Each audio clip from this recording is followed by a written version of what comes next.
effects of sin and the evils of sin, the first that Ibn al-Qayyim mentions, he says is hurman al-ilm, is that a person be prevented from knowledge.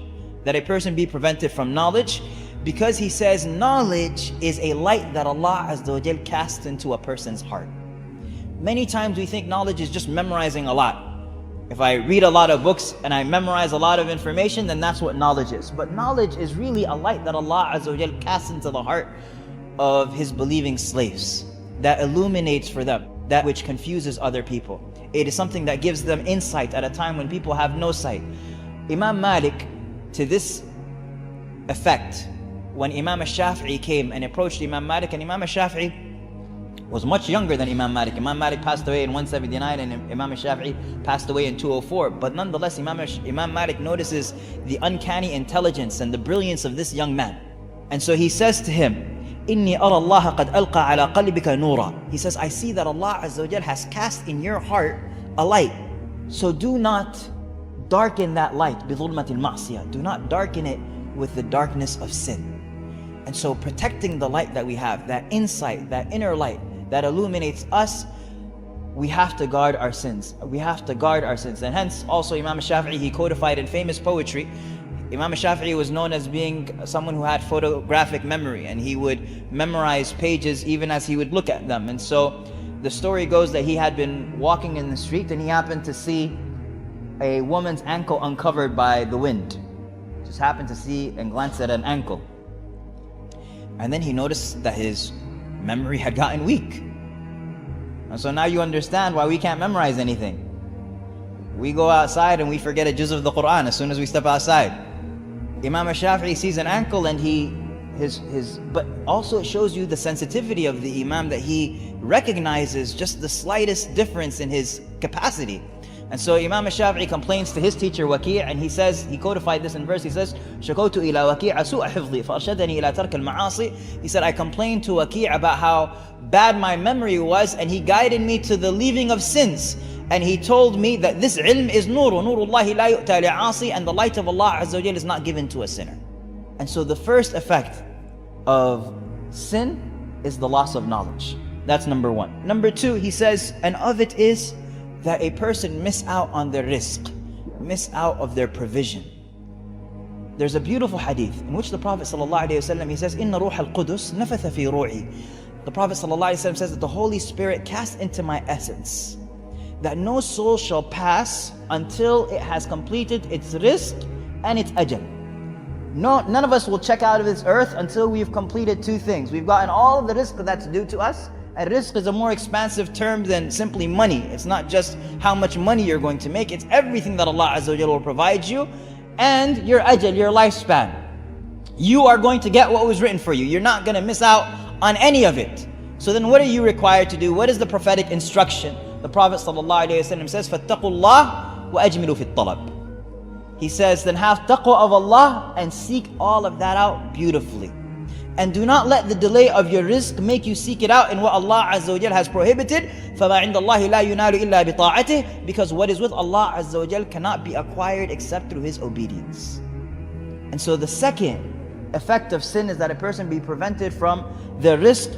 The third is a person has a distance that they then feel, a strangeness that they feel with Allah Azza wa Jal.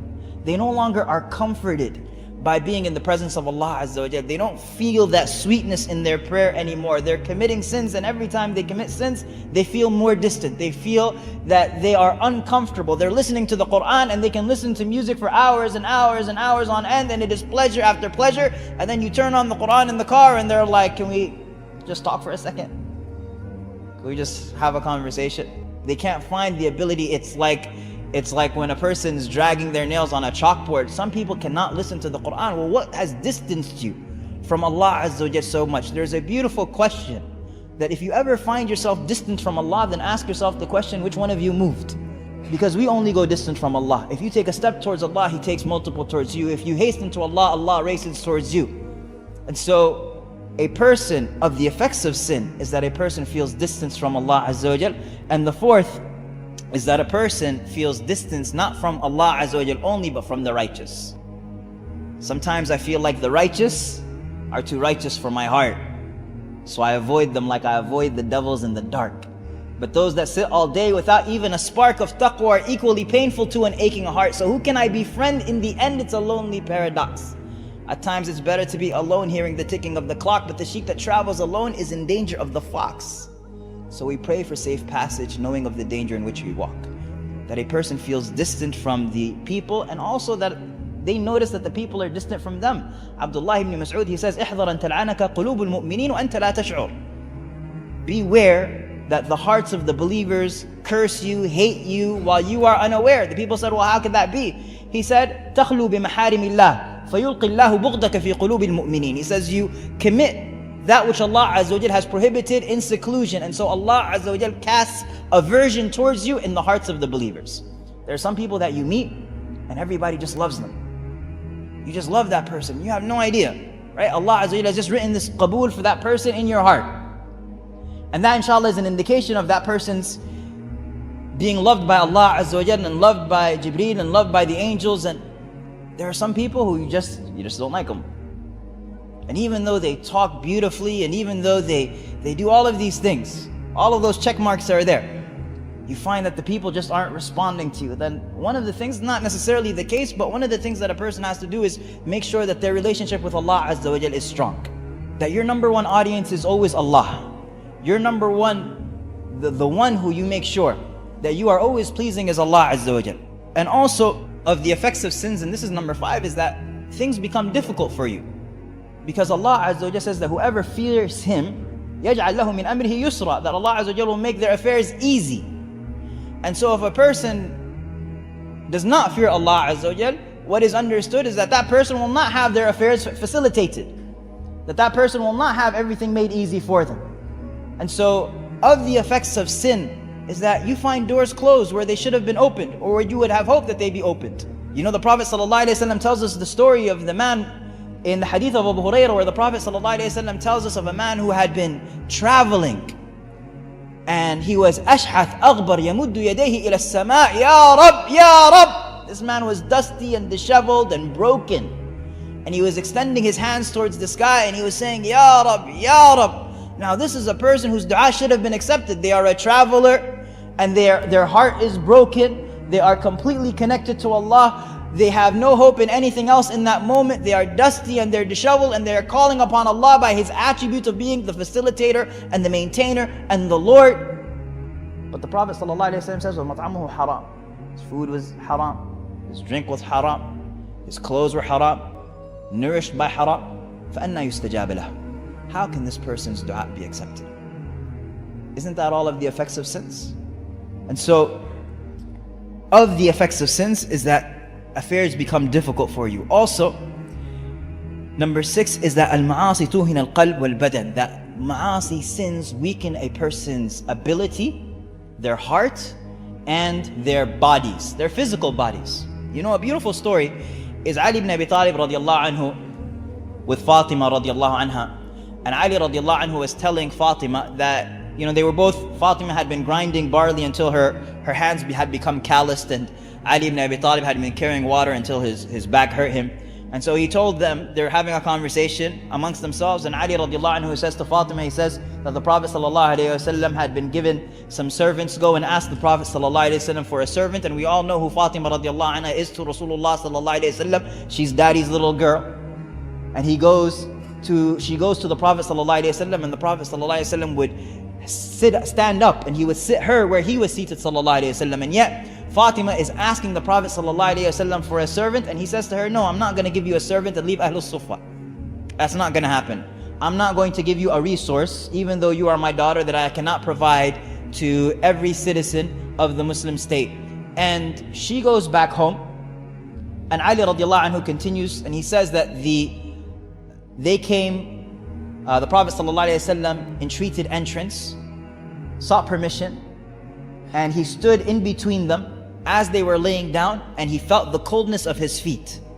And then he said to them, shall I not tell you what is better for you than a servant? That every night before you go to sleep, that you say Subhanallah 33 times, Alhamdulillah 33 times, Allahu Akbar 34 times. That is better for you than a servant. Well, what's the relationship between this and that? Their request and the Prophet ﷺ's prescription. The ulama, they extracted from that that the dhikr of Allah Azza wa Jal strengthens the body. That the dhikr of Allah actually strengthens the body. And we have a brother in New York. This brother's called Giant, and he started a group called the Bartenders. Bartenders pull-up bars, not the bars. But if you look them up on YouTube, you'll find that these guys, mashallah, are monsters. They do things that I thought I was the only one who could do, subhanallah. But this brother is literally a giant, mashallah. And you know, he's an older brother, but he looks like he was carved out of a mountain, mashallah, tabarakallah. And we took him out to the playground, and he was showing all of the kids of the masjid all of these different pull-ups that he does. And he said to them, young brothers, you know how I can do all of these things? And they're all amazed at what he can do. He said, every time I go up, I say Allahu Akbar, I say Subhanallah, I say Alhamdulillah. That's how I'm able to do all of these things. The remembrance of Allah strengthens the body. Sins weaken the body. And so Ibn al-Qayyim comments, and he says, you know, when the Muslim Ummah expanded, all of this expansion that they did, why did they expand like that? When you look at what they were able to do to Persia and Rome, it was not because of the strength of their ability or their resources, it was the strength of their hearts. They had heart, and their hearts were not weakened by their sins. And there's so much to be said about that. Umar ibn Khattab radiallahu anhu wrote letters to his generals, and he said that you are given support by Allah Azza wa Jal because of the fact that you don't sin, and the army that you are opposing sins. If you become equal in your sins, then whoever has the better material is going to win. And so sins stop a person's strength, and they weaken the person's body, and they weaken the person's heart. Also, of the harm of sins of the weaknesses of sins is that it shortens a person's lifespan. It shortens a person's lifespan. Well, how does it shorten a person's lifespan? Ibn al-Qayyim mentions a number of different ways. He said some of the scholars, they said that it shortens a person's lifespan, meaning that it extracts the blessing from a person's life. And so you find that a person lives 70 or 80 years and they haven't accomplished anything. They haven't done anything. Nothing that they does has any barakah that will make it extend or grow beyond it. None of their projects grow into fruition. Nothing that they do outlasts them. And you look at someone like Imam al-Nawawi rahimahullah, who lived decades shorter than many people. He died in his late 30s or maybe early 40s. Nonetheless, this man was able in that short time to fill the world with knowledge. And a qabul was written for his work and by the way, I'll give you a secret of Imam al-Nawawi. Something that I noticed. I don't know if it's public knowledge or anything, but I'll share with you something that I noticed about Imam al-Nawawi, because we're talking about sins. You'll find that at the end of all of his books, the last chapter and the last hadith will always be about istighfar. It's just beautiful. The last hadith in the 40 hadith is the hadith of Anas ibn Malik, Ya ibadi, where he says, Ya ibn Adam, innaka ma da'awtani wa rajawtani ghafartu laka ala ma kana minka wa la ubali. You'll find that the last chapter in Riyadh al-Salihin is istighfar. You'll find that in his book Al-Adhkar, the last chapter is istighfar. As if he is offering what he is offering to Allah Azza wa Jal, and he is seeking Allah's forgiveness for whatever shortcomings are going to be in this effort that he provides. And so seeking forgiveness and removing the ill effects of sins that takes the barakah out of a person's life. But also it could actually shorten a person's life from the extent or to the extent that a person is considered to be alive in their moments with Allah Azza wa Jal. That is the moment where you are alive. And your moments of heedlessness are not truly life. You are not really living. And so the more a person is heedless, the shorter that person's life is. And the more they are remembering Allah Azza wa Jal, that is what is true life. Also, of the effects of sins is that sins lead to one another. Sins lead to one another. Ad-dhunub laha akhawat. They say that sins have sisters. Okay, that doesn't work. Sins follow one another. So sins have sisters. And you'll find that one of the sins that is most commonly paired with every other sin, is the sin of what? Lying. Lying. Why is lying the sin that comes with everything? Because it's the cloak of every other sin. And so the Prophet ﷺ, when he wants to rectify a person, he says to them, وَإِيَّاكُمْ وَالْكَذِبِ. Be aware of lying, because lying leads to fujur, and fujur leads to the hellfire. So if you want to correct anybody's actions, then tell them to follow truthfulness, and truthfulness will lead to righteousness, and righteousness will lead to paradise. And tell them to avoid lying, and lying leads to transgression, and transgression leads to all evil, and it leads to the hellfire. And so Ka'b ibn Malik radiallahu anhu, when he committed one sin, which is he stayed away from the campaign of Tabuk, that's a sin, he stayed away from it. Ka'b ibn Malik, because of the pressure that came with that sin, entertained another sin that I do not believe he ever entertained in his entire life. Not only did he never entertain that sin, you and I would have never entertained that sin. We do not imagine that any one of us, if we're practicing Muslims, we lived our entire lives loving Rasulullah sallallahu alaihi wasallam, you cannot imagine yourself ever entertaining the notion of walking up to the Prophet sallallahu alaihi wasallam and lying to his face. But Ka'b ibn Malik began to entertain that idea. When did he begin to entertain that idea? When he realized that he had missed the entire campaign and the Prophet ﷺ was now turning back, returning to Medina, and he was going to have to stand in front of him and answer to why he did not go out. And he said, I began to think about what I was going to say. And I was thinking about what excuse I could propose to the Prophet ﷺ. And right before the Prophet ﷺ arrived, all of those ideas vanished from my mind, because Allah Azza wa Jal gave him thabat, because Allah Azza wa Jal recognized or knew his truthfulness from before. He was not one of the munafiqeen, he was someone who is sincere. And so Allah Azza wa Jal gave him steadfastness in his moments of self-doubt or in his moments of crises. But the point here is that sins lead to one another. Do never think that you will just commit one sin and you will be okay after that. It doesn't work like that. And I guess I'll conclude inshallah ta'ala, and I'll conclude with the last one. And that is that sins are a source of insignificance in the sight of Allah Azza wa Jal. Abu Darda, when the Muslims conquered Cyprus, and it was a day of great victory, the Muslims saw Abu Darda crying. And so they asked him, they said, why are you crying on a day when Allah Azza wa Jal has given victory to the Muslims? And Abu Darda said, how insignificant is the creation in the sight of Allah if they disobey His command. He's looking at this community, this country, this land, these people, how powerful they were. And here they were being conquered by the Muslims because of their disobedience to Allah Azza wa Jal. Al-Hasan al-Basri would weep and weep and weep, and they would ask him and they would say, why are you weeping? And he would say, I am weeping because I fear that Allah Azza wa Jal will cast me into the hellfire and He will not mind. A person who commits sins, when you commit sins, be fearful that these sins may lead you to be someone who Allah Azza wa Jal casts into the hellfire and you do not mind, or that Allah Azza wa Jal will not mind. And of the most beautiful things, and I promise I close with this, that I have heard with regards to getting over and stopping sins, and I'm just going to give you one takeaway, because one of the main and real problems that we have is we just love the sin. When you're talking to a kid in high school and you're telling them to stop dating girls, or you're telling a girl to stop dating boys, and they just love it. It's the problem. You love going out to party, or a person loves the lifestyle that they live, and so even though they may repent from other things, they won't repent from that particular sin because they love it.